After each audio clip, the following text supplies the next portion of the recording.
I was going to stand up for this, but I don't know. I feel more level-headed when I'm sitting down. Welcome back to another video. Now, today's topic is a bit of a wacky one. I remember scoring free kicks from like the car park. I'm going to explain what I mean by that, how and the why and everything. But before I do, the last video I uploaded did pretty well. I've pretty much doubled my subscribers since that video, so hopefully we've got a few new faces, a few new people that are watching this, so welcome. Today I want to talk about football and why I think it's rigged. I think football's got a little bit lost in the sauce. And it's got to the point where things are too ridiculous. And that's not just because I'm a failed wonder kid. Shout out Filthy at 5. Oh, what happened to him? What happened to him? Injuries, man. Injuries. Bruh, football has changed, you know? Life, bruh. Life. Being the big brain intellect that I am, I've decided that I'm going to use a Roman poet. So a Roman poet out here is going to come and help me out. Give them bread and circuses and they will never revolt. What does he mean by bread and circuses? To go again into this, one of my favorite theories, it is bread and circuses and the fall of empires. When empires are falling, well, when the Roman Empire basically fell, I've told you this before. Yeah. The elites focused on the circuses, which were the gladiator fights. Gladiators became the most paid people in Roman society. So because everything was crumbling as a society back then in other areas, You have a distraction so people are unaware. So you pay them the fee, like they were the most paid in society back then, and then eventually the empire collapsed. So arguably you could say that what's happening is this sort of like maybe neoliberal capitalism. We're realizing there's so many disparities, inequalities, things that maybe have gotten out of hand. We're all feeling it in many different ways. And football and the you know, it's bread and circuses. Give the people circuses, give them a bit of food, and they'll be distracted for life. So maybe that is it. I know we're just reaching a sort of crescendo where we can all see it now. I don't know, but yeah. As long as people are fed, they got that bread, bars, and they're being entertained, 9 times out of 10, you're just going to look the other way. You're just going to focus on that. And other problems it's just meh.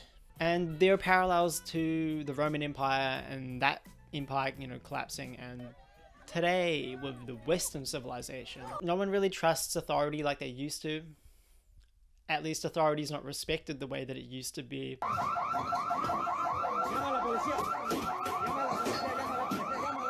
Sport is one of those universal things that everyone kind of gets together and celebrates.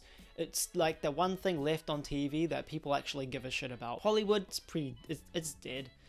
It's all about like TikTok and shit now. Like, Yes! Yes! I like that one. now, I think what I never realized for the longest time is that sport is entertainment. Now, that might just sound like, oh yeah, obvious. But when you really think about it, that's what it is first and foremost. It is just another form of entertainment. You look at things like WWE, wrestling, like we all know that's fake and scripted. That's clearly, you know, sports entertainment. What about like football? What about like the Premier League, the Champions League? What about like, I don't know, rugby, you know, NFL, NBA?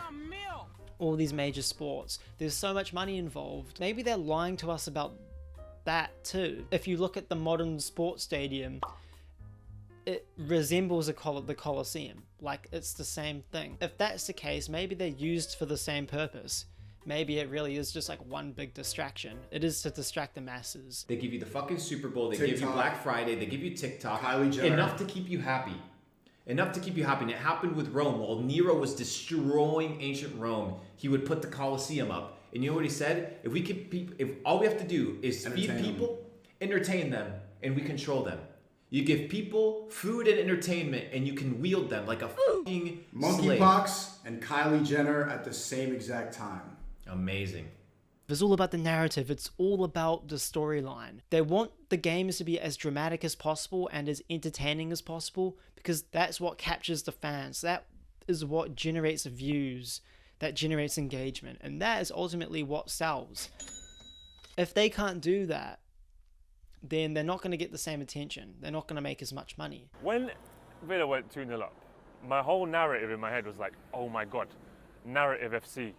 It's happening. This is what we want. It's a simulation thing. Obviously, Cash scoring. Cash, Man City. and then you have Coutinho, and you have Gerrard as well. Manager. Okay. So in my head, I was like, this is comments under Vuj conspiracy theory gold. 100%. Like, exactly how I would have written it, Yeah. it was happening. Right, can I just say this though? Please. You will watch the City game, right? Yeah. No, I watched the Liverpool game too. I was watching the City. Okay, I was watching the City game. I watched yeah? the City one. Obviously, Good game. was you watching Leeds? Yeah, That was a big good- up Leeds, that man. was a good game. Villa go 2-0 up. Yeah.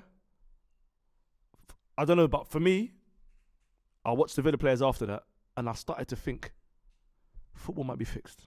You know what? T, Just because of how similar it was to the QPR win, their first title, it's definitely bad for the conspiracy theorists. I can't tell you how many games I've checked the results on Google, like who's won, trying to keep up to date and stuff casually. And there's so many goals that have been scored like in the last few minutes of a game. I'm like, out of here. That is just corny. I don't believe it. I don't believe it. I'm definitely of the belief that something's going on. Now, it depends how far you go down the rabbit hole.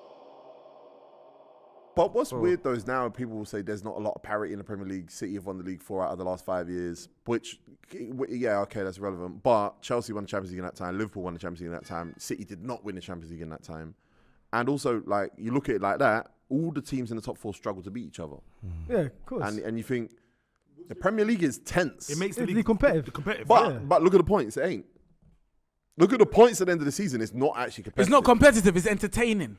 Well, it's both of those It's things. wrestling. It's not real. It's real. I think it is competitive though. All it's doing is giving the illusion of competitiveness without ever really being competitive.